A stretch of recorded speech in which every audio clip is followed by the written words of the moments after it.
looking at customer experience, you also have to kind of design your product and your processes since you're basically selling your insurance to a very unique customer segment, right? That's not a very common thing that people are doing. So there's a lot of things that you have to innovate, a lot of things you have to kind of work around. So there's a high degree of risk management that you have to do on a day-to-day basis, right?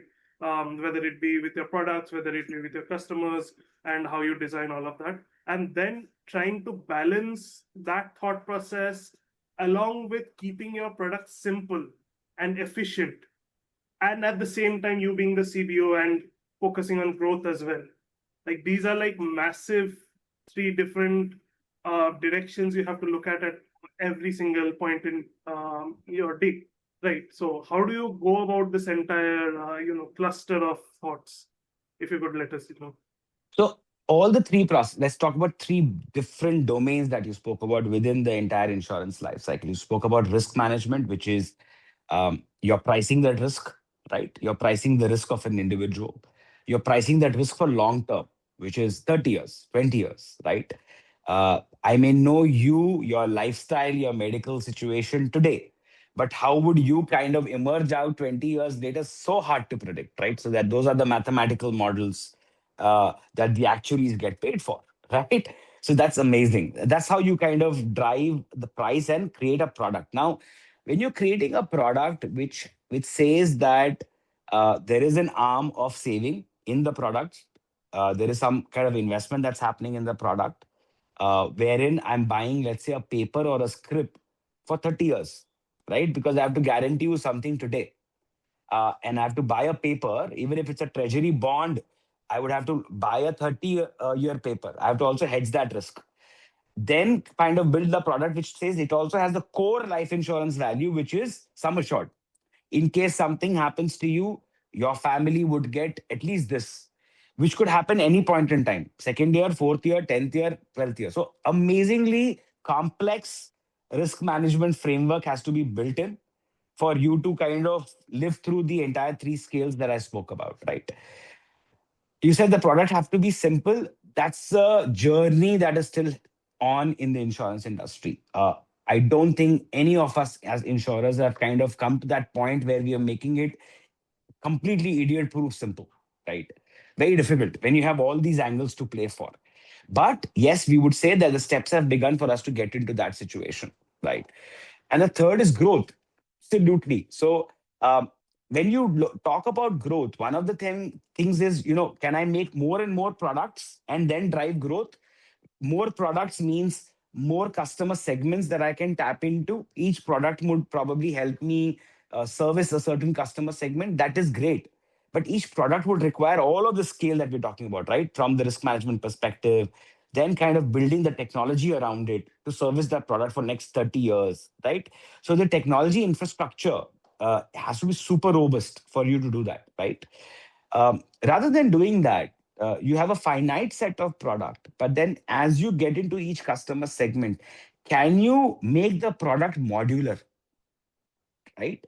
I have a finite product which has multiple variables inside it or multiple scenarios in it.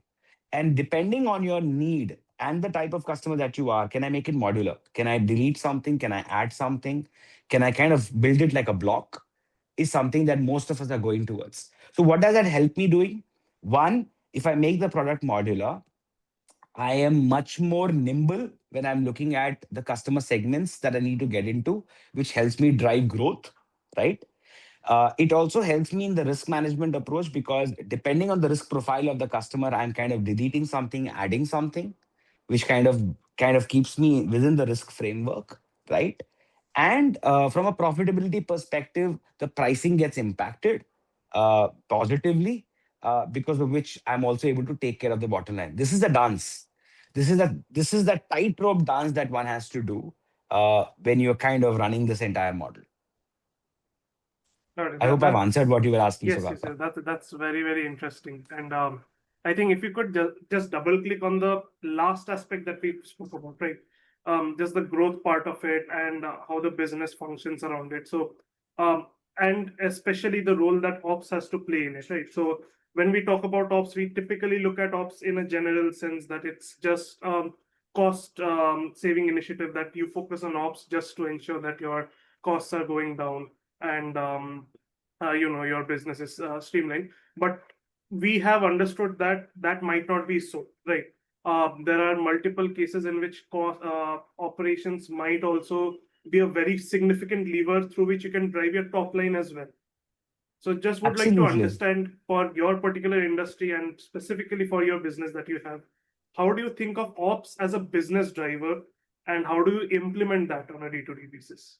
So, firstly, let's look at our country, right? 1.4 billion population, right? Spread huge. Now, if you're looking at possible customers, personas, profiles, segments, there are immense cuts that one could come out with. Now, if I need to kind of ensure that I am present across India, across, let's say, majority of the customer profiles or segments that I could kind of look at and provide them with an insurance, I would need associated vehicles that may help me reach that segment.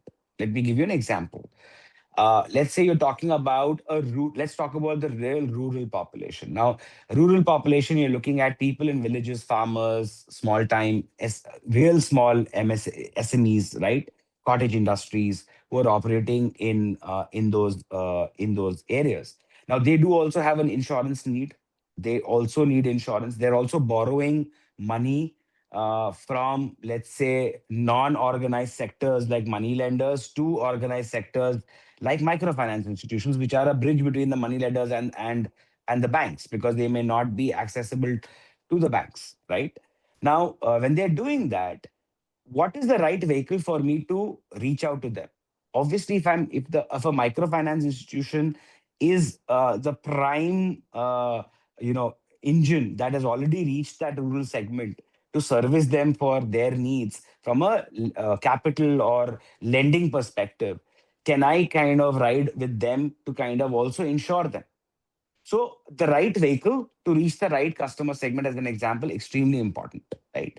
Once you kind of derive that, once you do that, then you have to figure out that, okay, there is a growth aspect that will come from number of customer segments that you're trying to tap into, given the size of our nation. So that's what will drive growth, because then you will kind of bring in those products to kind of satisfy the customer segments that you're trying to reach. Now, how does operations play a role? Now, if I understand what a microfinance customer is versus what an armed forces customer is versus what a corporate tech guy is who works in an ITES firm, and I'm able to create specific rules on underwriting, evaluating that life, then I make the journey seamless for that customer. So, okay, I know, okay, there's a corporate guy who works in a tech firm or in a startup. This is how I would look at his signature. These are the variables that I would look at when I'm evaluating the mortality or the health of that individual. Versus when I'm looking at a rural farmer, this is how I would look at the person. Versus when I'm looking at someone who's a entrepreneur, but a small and medium enterprise entrepreneur in a tier three town who runs his own shop, a proprietary firm. This is how I would look at it. So creating those personas and then creating those rules to kind of evaluate the customer, which in our lingo we will call it, let's say, underwriting rules or servicing rules, will help us make that entire process seamless.